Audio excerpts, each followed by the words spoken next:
Hello बच्चों, welcome to my channel कल्पतरु शिक्षा। तो आज हम हिंदी बीएड के मैक्रो टीचिंग जो कि स्थूल पाठ योजना के बारे में हम जानेंगे।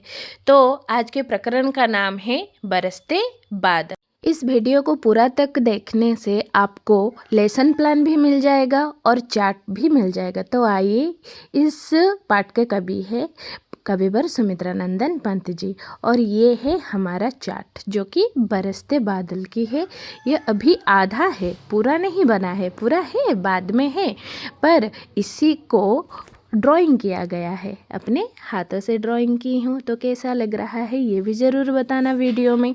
तो आइए यहाँ पर हम चलते हैं। पहले क्या होता है ना, पहले आपका सामान्य परिचय देते हुए इसे पढ़ना है और बच्चों को पढ़ने के लिए भी बोलते हैं। तो इसी वीडियो में वही दिया गया है। तो देखो, बरसात बादल।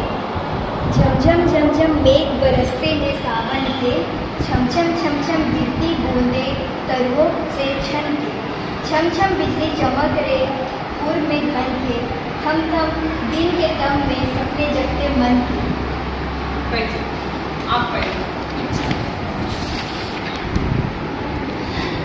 झमझम झमझम मेघ बरसते हैं सावन के, रिमझिम रिमझिम क्या कुछ कहते बूंदों के स्वर, रोम सिहर उठते छुए वे भीतर अंतर, धाराओं पर धाराएं झरती धरती पर, रज के कणकण में तृण तृण को पुलकवित थर, पकड़वारी को धारा झूलता है मेरा मन, आओ रे सब मुझे घेर कर गाओ सावन, इंद्रधनुष के झूले में झूले मिल सब जन, फिर आए जीवन में सावन मन भावन।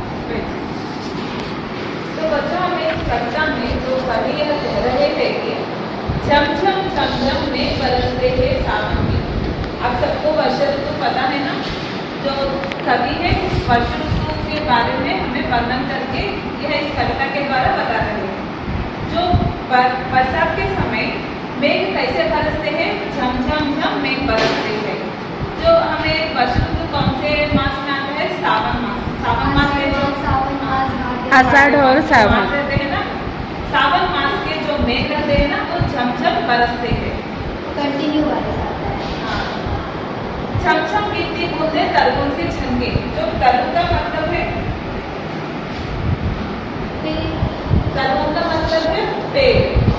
जो पेड़ रहते हैं ना, हमें छनकर का मतलब जो हम आधा जो छानते हैं ना, जो हम रोटी पकाते समय, वो कैसे रहते हैं? ऊपर सब जो पत्थर और जो कुछ रहता है वो ऊपर ही रह जाता, फ्रेश आता तो नीचे गिरता। उसी तरह अगर बारिश की बूंदे जो पत्ते पर गिरती है ना, तरु के पेड़ों पर पत्ते पर, तो उस पत्ते पर वो बूंद ऊपर रुकता है, और रुककर उसके उस बूंद में जो कुछ मिट्टी वगैरह रहता है वो उस लीफ जो पत्ता रहता है उसे ही ढक जाता है। जो बूंद फ्रेश बूंद रहता है ना, वो नीचे गिरता है। इस तरह पत्तों से वो बूंद छनकर नीचे गिरता है, पानी की बूंदे। छमछम बिजली चमक रही है उनमें ढंके। उनका मतलब होता है दिल। जो बिजली रहती है ना, किसके दिल में चमकता है? बादलों के दिल में। जो बादलों के बीच में से चमक उठती है ना, उसी तरह जो बादल के दिल में वो लाइटिंग जो रहता है, बिजली वह चमक रही। कभी इस तरह वर्णन कर रहे हैं। जो बिजली रहती है वो बादलों के दिल में गर्जन करते हैं। थम थम दिन के तब में सपने जगते मन के। अगर बारिश होता रहता है तो अपने को कुछ ख्याल आते रहते कि जैसे कुछ लोगों को भजी बना के खाना, गरम गरम पकौड़ा खाना या पानी पूरी खाने का मन करता है ना, इसी तरह कुछ लोगों को नए नए सपने उठते हैं। जो हमें बाहर फिरना है, जो इस घर में फिरना है, या पकौड़ा खाना है, पानी पूरी खाना है, इस तरह कुछ ख्याल रहते हैं ना, वो अपने मन में आते रहते हैं। इस तरह कवि करते हैं। तो बच्चों, आपसे मैं कुछ क्वेश्चन पूछती हूँ, जिसको पता है खड़े होकर जवाब दीजिए। कौन सी मास में मेघ छा जाती? सावन के मास में। सावन। किसको छनकर वर्ष की बूंदे नीचे गिरती है? किसे छनकर? पत्ते। पेड़ के पत्ते से छनकर बूंदे। तो बच्चों दूसरा कविता देखिए। दादू दरदर करते चीली बजती झंझर, म्याऊं म्याऊं रे मोर पीऊ पीऊ छाटकेगा। अगर हम बारिश के समय जो देखते हैं ना तो हमें बहुत सारे ध्वनियाँ सुनाई देती हैं। जैसे दादू, दादू का मतलब होता है, दादू का मतलब जानते हैं आप? मेंढक। दादू का मतलब होता है मेंढक।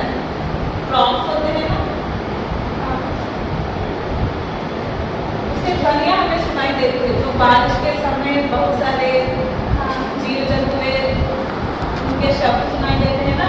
जैसे हमें दादू के जो मेंढक रहता है वो कर करके अपना खुशी प्रकट करता है। जो बारिश में भीगता रहता है वो अपना खुशी कैसे प्रकट करता है, कर करके।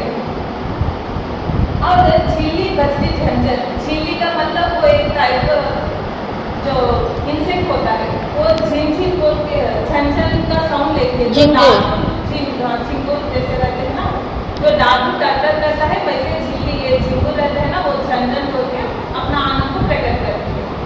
वैसे ही मोर, जो मोर रहते हैं वो उस मोर को बारिश का बहुत ज़्यादा पसंद है। उस बारिश में नाचते हैं, अपना आनंद को प्रकट करते हैं, म्याऊं म्याऊं कर वो अपना आनंद को प्रकट करते हैं मोर। और पीऊ पीऊ चातक के घर, जो चातक रहता है आपको पता है चातक पक्षी के बारे में, इस शांति के बारे में पता है आपको?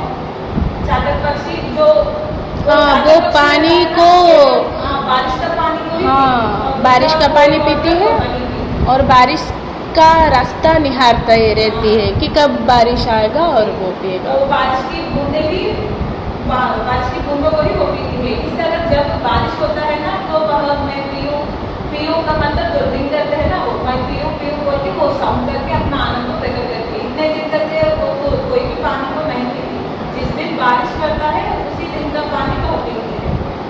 और उड़ते सोनबालक आर्द सुख से कर क्रंदन, उड़ते सोनबालक, सोनबालक का मतलब है वो भी एक टाइप ऑफ बर्ड है, पक्षी। सोनबालक एक पक्षी है, वह पक्षी आर्द सुख से कर क्रंदन, क्रंदन क्रंदन का मतलब होता है नाचना।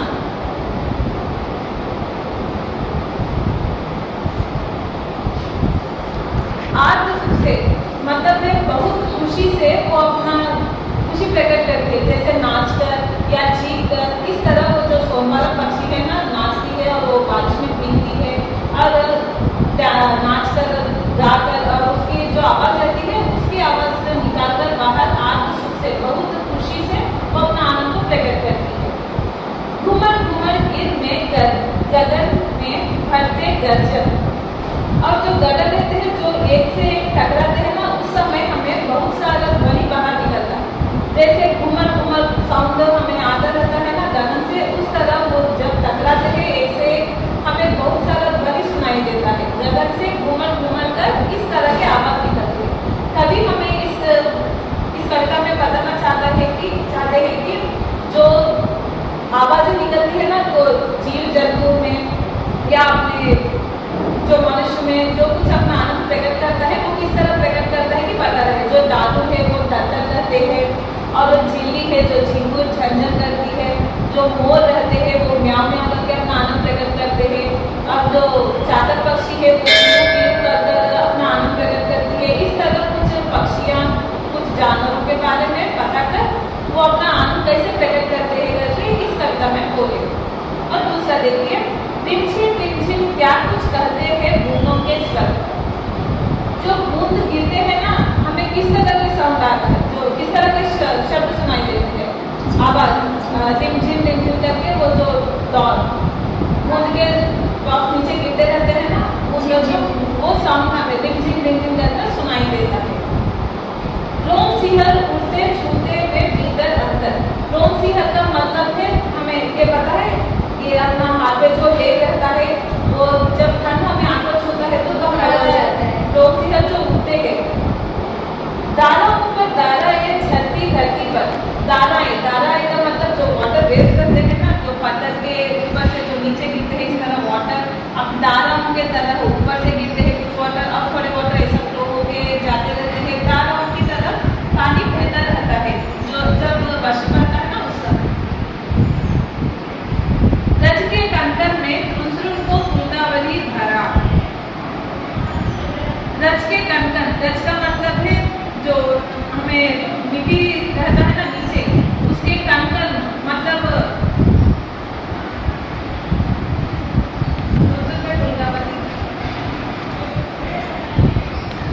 मतलब बारिश का पानी कण कण मिट्टी में के कंकड़ के अंदर जाकर उसे अगर जब बूंद नीचे गिरता है तो मिट्टी होता है। आप जब ध्यान से ऑब्जर्व करेंगे, अच्छा लगता है। हाँ, आप जब ध्यान से देखेंगे तो नजीक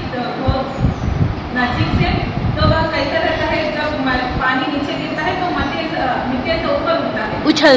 इसका मतलब हाँ। क्या होता है, जब हमें पानी नीचे जाता है ना तो जमीन के अंदर, तब तुरंत के उल्कावली धारा, मतलब तो जमीन में से कुछ पेड़ के जैसा ऊपर होते हैं। अगर कुछ पेड़ होना है तो हम क्या करते हैं, वो उसको गड्ढा खोदकर उसमें कुछ सीड डालते उसमें पानी डालते, ऐसा करते। लेकिन कुछ जो प्लांट्स रहते हैं वो बिना हमें उसमें पौधा उसमें बिना गड़ाए वो क्या होता है, जो पानी की बूंदें जब जमीन पर गिरती है वो खुद ही ऊपर आ जाते हैं। जो छोटे छोटे लीव्स की जैसा और छोटे पेड़ रहते हैं, उस पेड़ के ऊपर वो आते हैं, जब पानी गिरता है नीचे तब वो ऊपर आते हैं। इस तरह कभी अपने जो बारिश के समय वो जो कुछ देख रहे हैं, सावन में जो दुनिया में वो जो कुछ देखा उसके बारे में वर्णन किया है। तो बच्चों मैं आपसे कुछ प्रश्न पूछती हूँ, जिसे पता है वो खड़े होकर उत्तर दीजिए।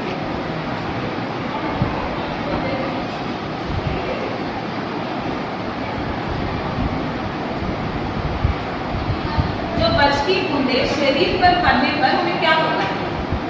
हमारे रोम खड़े हो जाते हैं। वर्ष की धारा क्या बनकर बहती है? वर्ष की धारा है ना, जो क्या बनकर बहती है?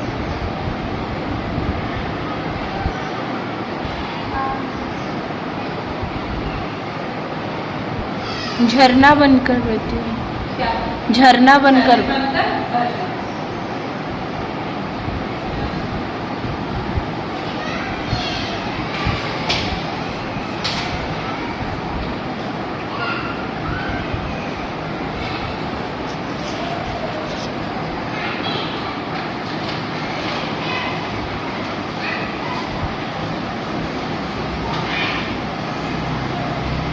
तो बच्चे देखिए, ये है हमारे कविता के कवि श्री कृष्णानंद पंत जी। और इनका जन्म हुआ है 20 मई 1900 में, और कहा कौसानी गाँव, जो अल्मोड़ा जिले के कौसानी गाँव में हुआ। ये है इनके पुरस्कार, साहित्य अकादमी, सोवियत रूस ज्ञानपीठ पुरस्कार, जो इनकी कविता के लिए इन्हें दिए गए हैं। और इनकी रचनाएं देखो, वीणा, ग्रंथि, पल्लव, गुंजन, युगन आदि इनकी रचनाएं हैं। तो बच्चे यह देखिए, झमझम मेघ बरसते हैं, जो आप यहाँ पर दिखाई देता है, जो अंधेरा चल जाता है और कुछ लाइट्स उसमें से बाहर निकलती है, ऐसे झमझम मेघ बरसते हैं सावन के मास में। तरुओं पर बूंदें छन छन गिरती है। ये दिख रहा है तरुओं, पेड़ पर पत्ते, जो पत्ते के ऊपर बारिश की बूंदें गिरती है, अच्छी तरह दिखाई दे रहा है। इस तरह बूंदें गिरते रहते हैं और इनमें से जो बूंदें जमीन पर गिरते हैं, इस पर रुककर तो छनकर नीचे गिरते हैं। घन के उनमें छमछम बिजली चमकती है।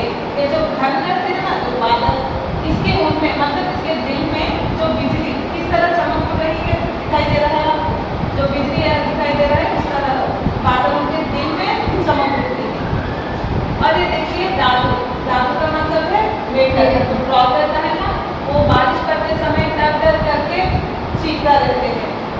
और ये देखिए मोर, कितने खुशी से वो अपना आनंद प्रकट कर रहा है, बारिश में भीग रहा है और नाच करते हैं मोर, चीखते हैं। वो उनकी आवाज़ क्या रहता है, म्याऊं म्याऊं करके वो आवाज़ करते हैं मोर। और ये देखिए चातर पक्षी, जो चातर पक्षी के बारे में हम पता है ना, जो अभी वो बारिश की पानी को भी पीती है और कुछ भी नहीं पीती पानी। और ये सोमवालक, ये सोमवालक पक्षी है जो बहुत झील में रहते हैं ज़्यादातर। वो अपनी खुशी से नाचते हैं, उसके आवाज़ में जो गाते हैं, इस तरह अपना आनंद को वह प्रकट करते हैं। बगुला प्रजाति का एक है शोनबर्ग।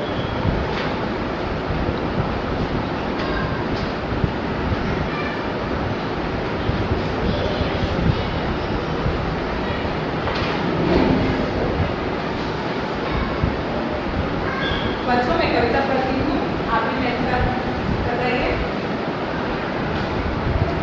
झमझम झमझम झमझम झमझम मेघ बरसते हैं सावन के। मेघ बरसते हैं सावन के। छम छम छम गिरती बूंदे छम छम छम गिरती बूंदे तरुओं से छनके। तरुओं से छनके। तम तम चमचम बिजली चमचम बिजली चमक रही है चमक रही है उनमें घन के। उर्मे घन के। तम तम दिन के तम तम दिन के तम में सपने तम में सपने जगते मन के। जगते मन के। दादू तर तर करते दादू टट्टर करते झिल्ली बजती झनझन। झिल्ली बजती झनझन। म्याऊ म्याऊ रे मोर म्याओ म्याओ रे मोर पीयू पीयू चातक के घर। पीयू पीयू चातक के गन। उड़ते सोमबालक उड़ते सोमबालक आर्द सुख से कर कंदन। आर्त सुख से करंदन। घुमर घुमर गिर में घूमर घूमर गिर में गगन में भरते गर्जन। गगन में भरते गर्जन। रिमझिम रिमझिम रिमझिम रिमझिम क्या कुछ करते बूंदों के स्वर।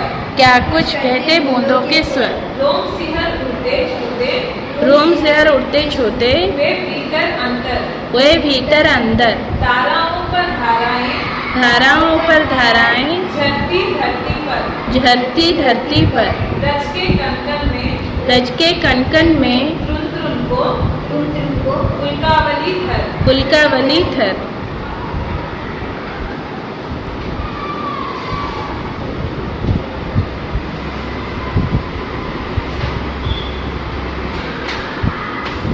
तो बच्चों इसका जवाब दीजिए। कवि का जन्म 20 मई 1900 में हुआ था। 1900 में।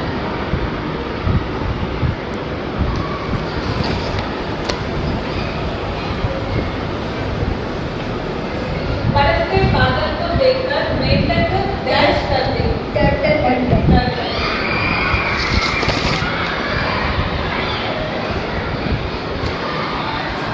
मोर खुशी से म्याऊ क्या म्याऊ म्याऊ। কয়টি পয়েন্টটা আছে ওইটা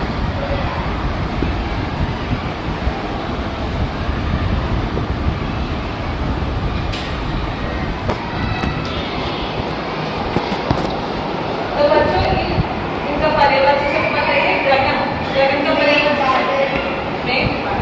गगन गगन गगन नहीं गगन आसमान अंबर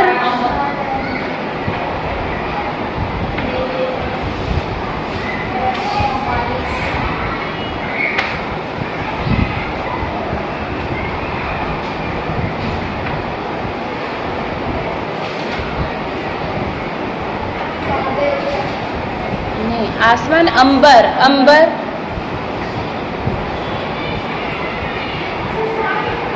वर्षा का पर्यायवाची शब्द बताइए। बारिश मेघ बारिश बारिश और मेघ मेघ मेघ में मेघ बादल का होता है बादल। मेघ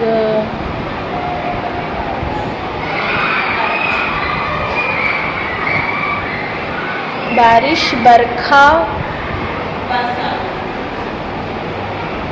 नदियाँ सरिता तटिनी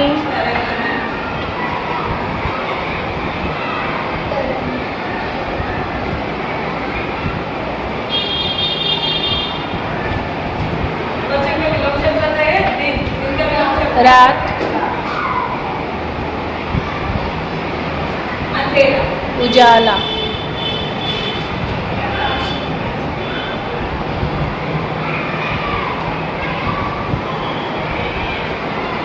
आकाश का विलोम शब्द क्या है? पाताल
आइए बच्चों, अब हम बरसते बादल के कवि परिचय के बारे में जानते हैं। तो इसमें कवि है सुमित्रा नंदन पंत जी। उनका जन्म 20 मई 1900 में, और कौन से स्थान में? उत्तराखंड में। और मृत्यु कब हुई थी? 28 दिसंबर 1977 में हुई थी।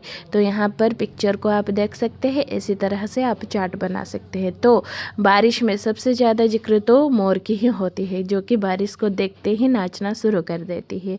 और तो ये महाराज को देखिए, ये जो कि बारिश के टाइम इतनी सुंदर आवाज़ में टर करती है, जिसमें यहाँ पर ददुर के नाम से परिचित है। वाह, क्या कहना।